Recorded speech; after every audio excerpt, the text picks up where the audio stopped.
Now, here's Wendy.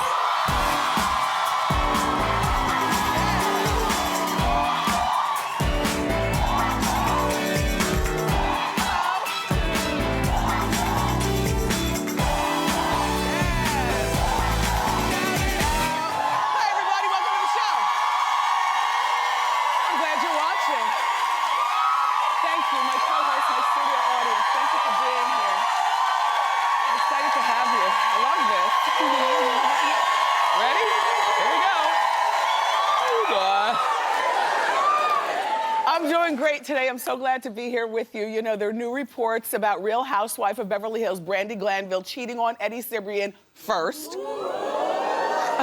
I've got an opinion. Lindsay Lohan moves back home with her mother. And Chris Brown showed up to court with none other than Rihanna. Let's talk about it. It's time for Hot Topics.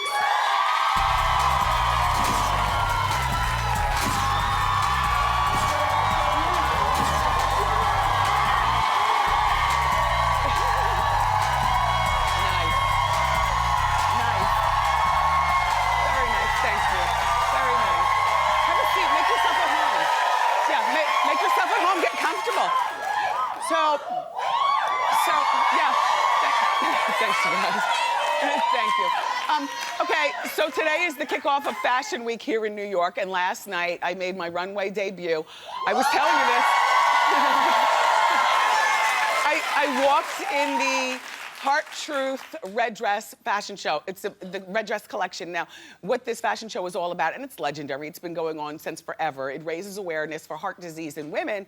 And the dress that I chose to wear, because you know I'm a woman on a budget, and I like to wear things that you guys can relate to. My dress is cheap and cheerful, Kamali culture, from my friend Norma Kamali. And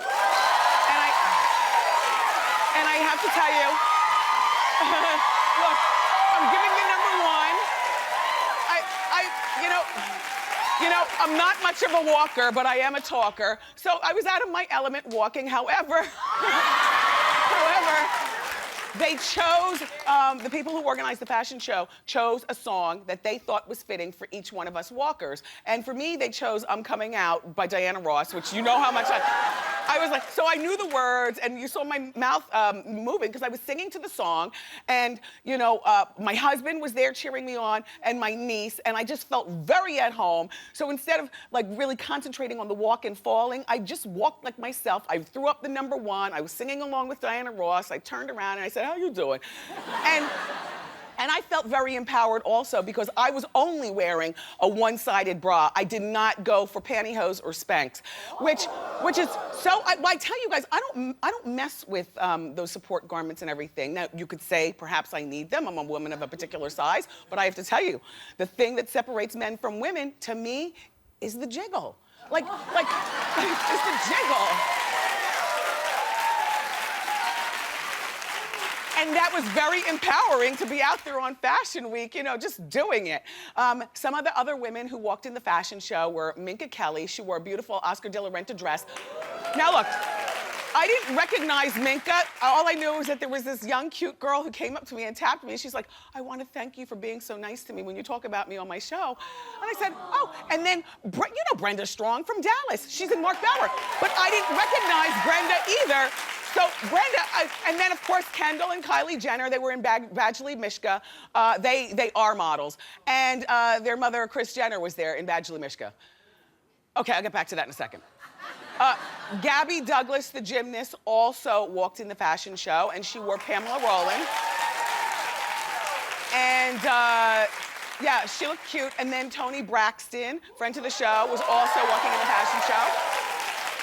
Toni, by the way, will be here tomorrow. But I guess the great thing about being in that fashion show is that we weren't walking with models other than those two Jenner girls who are, you know, they're models now. We were just regular women doing our best, you know, to walk down the runway without stumbling. The weird part for me, though, is you, because you love these hot topics. The problem is that you're not with me as backup when I'm trapped in a room with Kris Jenner. Look. Okay, so now listen. It's 3 Kardashians and 1 me. Fortunately, I had backup from my glam squad. Morel, Antoine, and Mimsor were there getting me all ready and everything. But Chris, it was awkward, but we both have a job to do. And thank you, she said to me, how did you lose your weight? And you know, like I say that to people, how did you lose your weight? And when she said it to me, I got a little defensive, like, diet and exercise? I mean, this time around, you know I'm a surgery girl. You know I've gotten, you know, liposuction and stuff in the past, but diet and exercise? The one thing that I learned from our conversation, Chris, is that from now on, I'm gonna compliment people on losing weight, but I will never say, how did you lose your weight? Because there are some people who still go to the gym and don't do surgery. That's all. Anyway, thank you so much. Thank you. Thank you, Red Dress people, for giving me a chance to model. I won't quit my day job. Okay, so Us Weekly magazine is alleging that Brandi Glanville from Housewives of Beverly Hills cheated on Eddie Cibrian while they were married. They're even alleging that Brandi cheated on Eddie before Eddie cheated on her with Leanne Rimes, who he subsequently married. There are multiple sources who talked to Us Weekly magazine who said that Brandi cheated with a restaurateur by the name of Harry Morton. First thing I thought of is, was that Morton's Steakhouse? You know, forget the story. Are we talking steak? No, this Harry Morton owns Hard Rock cafes and, you know, he's wealthy. They allegedly, according to the sources, had sex in Brandi's marital bed. Hold on, it gets worse. 6 weeks after having her son. Now, any woman who's had a baby knows you can't get back to the sexing until 6 weeks later. Brandi, I don't know what to say, but you know I have an opinion. They also allege that Brandi made out furiously with former NBA basketball star Rick Fox, who at the time was married to Vanessa Williams. And the makeout session is alleged to have taken place during Brandi's bachelorette party in Vegas. Brandi's denying all this. Here's what she tweets. Did you just say yeah, slick? Okay. No, because people can say all kinds of things. I actually believed what Brandi's saying until I found out some more information. This is not it, I'll tell you. Hold on, because I got my moment too, Brandi. Look. Apparently, I cheated on Eddie a few times with some hot guys. Wow. Grasping at straws 4 years later, a week before book is out, hashtag wish I had, whatever. Okay. She has a book that's coming out. In this book, this is Brandi writing her own book. She said that every once in a while, she and Eddie would bring girls into the bedroom. And that's now I say, I believe all of the above. Look, and she says in her book that she's a lesbian from the waist up. See, my thought about an open marriage and things like that and if it's right with you, then fine. You know, I'm good also. But I will say, as soon as you start allowing other women to seep through the cracks and into your bedroom, that's when all bets are off. Now I understand how Eddie thought it was fine to leave you for Leanne, and now I hate to say this, I can believe the Rick Fox thing and Harry Morton Steakhouse thing. I can believe all of the above because sometimes their marriage was open, with both parties agreeing.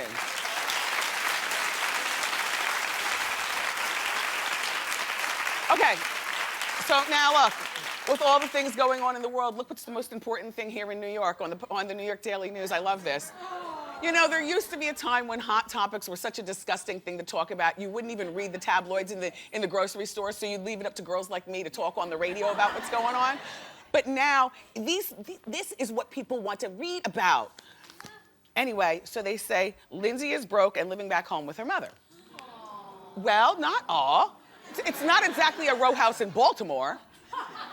You know what I mean? No disrespect, but I'm just saying, look at this spread. Okay, a nice white house. I see a tennis court and a pool. Although, do they live in the back of the ShopRite? What is up with the parking lot? What is that? Oh, it's the school? Oh, it's a school. Okay, so look. Lindsay, I mean, because of the economy and everything, some of us are forced to live back home with our parents. It couldn't be me in my parents' 2-bedroom condo with that 1.5 bathroom, never. But, if my parents had a nice spread and I was going through hard times and the spread included, my old childhood bedroom, a big deal. You install a lock on it, you sit by the pool, you play tennis. When you live in the suburbs of New Jersey, like, living in Jersey or suburbs of New York or out on Long Island when Lindsay's mom lives in Merrick, you spend most of your time partying in the city anyway. So it's not such a big deal. She needs to catch up with her finances. Lindsay reportedly is struggling to pay her rent out in LA, and I've been telling you that reportedly she owes, I hate when the wig, like, it's like it's not even cheap hair, like cheap hair sheds, but what he does is he brushes the wig, and then he doesn't pull the dead and drop it over there. Yeah. Shout out to the fake hair girls. You know what I'm talking about. You know. And how about the tumbleweeds of hair that float around your bathroom on the floor? A mess. I just take my big toe and slide it over. Make one big tumbleweed and throw it in the garbage can. How you doing, hair? So look, Lindsay allegedly owes hundreds of thousands of dollars in back taxes, and it seems like her only source of income are these appearances that she makes overseas. I don't know what kind of appearances. I don't know what they involve, but all I'm saying is that that sounds a little sketchy. The worst part about, and by the way, she'll make like $10,000 here, $20,000 there. So she's making her money to try to pay off her debts, and hopefully her mom Dina is not charging her rent. But her mom Dina is also struggling to pay her mortgage. It's not a good situation out there in Long Island. Lindsay's reps are denying this case, but I can believe it. And the worst part about this case, I think, is that Lindsay's gonna be going back home living with her mother, who doesn't seem to be a mother, but more like a girlfriend who participates in everything her daughter does too. Just saying. Mm-hmm.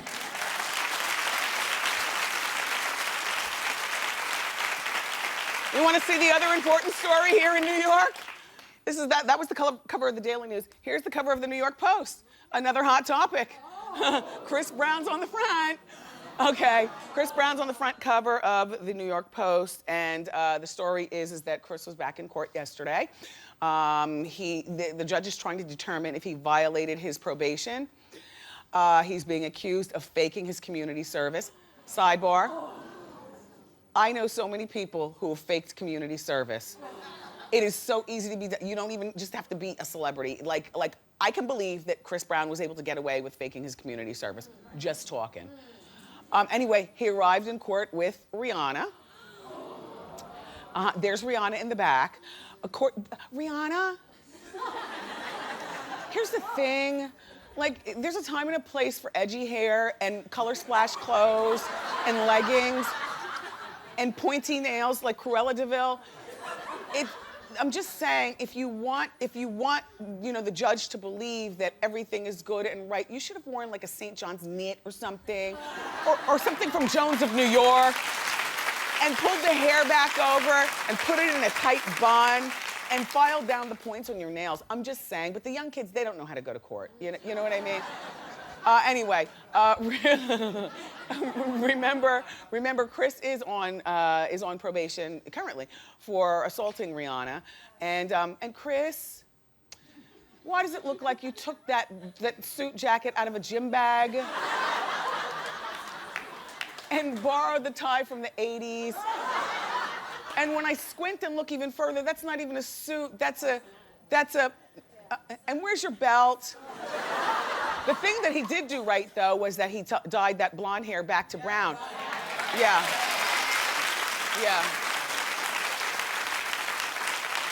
So in the end, this is what the judge said. The judge said that he needs more time to review the evidence, and he's scheduled another hearing for April. And I think that Chris Brown is very talented, but I do think that he needs to go to the corner for timeout for a moment and get his thing together. Meanwhile, Jennifer Lopez has officially worn me down regarding Casper Smart. Okay, I love them together. I love them together because she doesn't disrespect him. I love them together because she's forced us to love him. Who was like me? Like you hated it in the beginning, but now you love it. Like I am worn out. Okay, it gives me pleasure to share with you the story I read in the new Star magazine. This was my last, oh, Casper, you go boy. Casper is ready to marry Jennifer. The problem is, well, we talked about this. Yeah, they're ready to get married. You don't want them to get married? He's only supposed to be a drive-by. I thought the same thing, but apparently she really likes him and she's a woman with lots of money and a big mouth. You know she's in total control. Okay, get married. Here's the cute part. The problem is he doesn't have money to buy her a ring that would stack up to the rest. But no. Because a lot of these girls like Jennifer Lopez, they would get with a guy like Casper but buy their own ring. And we all know it's her buying her own ring. But you know what? She's had 4 previous rings. Messy. Remember Jennifer, Brad, I'm getting my men mixed up. Ben Affleck gave her that 6-carat pink diamond worth $2.5 million. You know, old Casper doesn't have that. The boy is still getting an allowance. Look, and then Mark Anthony gave her the 8.5-carat blue diamond worth $4 million. So Casper reportedly is suggesting to Jennifer, I love this, get ring tattoos. Casper, don't listen to them. I like this idea. I'll tell you why. Okay, wait. No, come on, you guys. Here's the thing. It's not her first marriage and it won't be her last. I'm just saying. She has diamonds and money and a career that, you know, it just beats the band. It's fine for her to get this tattoo. I think it's very humbling. I don't think that she should eventually give him money to upgrade the tattoo to something. I like the idea of her on her 150th marriage wearing a tattoo. And that's how you can tell you're either involved with a young boy like Casper or going through a semi-midlife crisis like me. Okay, I don't know whether I shared this with you or not. When our show goes on our little hiatus, I am going to get a ring tattoo. Yes, I am. I know what you're saying. Why do it? I know. Look. I don't know why. I think I'm playing old Miss Young. Fine, I'll say it myself. It won't stop me from wearing my wedding set, which I earned, so I will wear it every day. I even circle back in the traffic to go back and pick it up at the house. Oh, no. But here's the thing. And it's not my husband saying to me, let's get these ring tattoos. It's just because I want to be cool. Oh, Miss Wendy wants to be cool. So look. So here's the thing. I'm gonna get this tattoo. And the way I figure, whether God forbid I get divorced or not, I'm the marrying type. So if I lose this husband, I'm gonna pick up another. I'm that girl, like I'm that girl. That's all. Casper, you are so cute. I just want to pinch your boyish cheeks. Look at me. Okay, so look, guess who's been hanging out together, and I love this. Eddie Murphy's ex, Nicole Murphy, and his other ex, Tracy Edmonds, who used to be married to Babyface. Oh no, first of all, that's all kinds of pretty. When they walk in the bar, the rest of the girls might as well sit down because they're gonna do a clean sweep of all the guys. Look, Nicole, the taller, with the white shirt, was married to Eddie for 14 years, and they have lots of kids together. Look at her walk around LA, just good. And then they divorced in 2006. And Tracy Edmonds, who, like I said, was married to the super producer Babyface, she also produced Soul Food. She's a businesswoman with good boobs. Don't be scared to look. Tracy Edmonds was sort of married to Eddie. They did one of those commitment ceremonies in Bora Bora in 2008. So Eddie and Tracy decided not to make the ceremony legal, and they ended up breaking up, but these two girls are friends, and I love that. Eddie, you know what, and I've said this about, first of all, hi, how you doing? Yeah, hi, Eddie. Here's the thing. When I do this show, I do this for all the people in my head who I feel are watching, like my mom and dad, and you guys when you're not here, you know, you're at home watching. But there are some celebrities that I think watch this show regularly, and if they miss it, they TiVo it, or they go on wendyshow.com and look at the after show. And Eddie, I swear to you, I think that you're one of those people. Because I read, Eddie, first, I know that you have a sense of humor and you love all this. Second, I read for many, many years that Eddie loves to watch TV. Like, he will like clear his house, go in a room and have the TV set up. So if he loves to watch TV, hi, Eddie. And one day we'll meet, and you know what? We're not gonna have to say one word to each other, just hug. And I'm fine with that.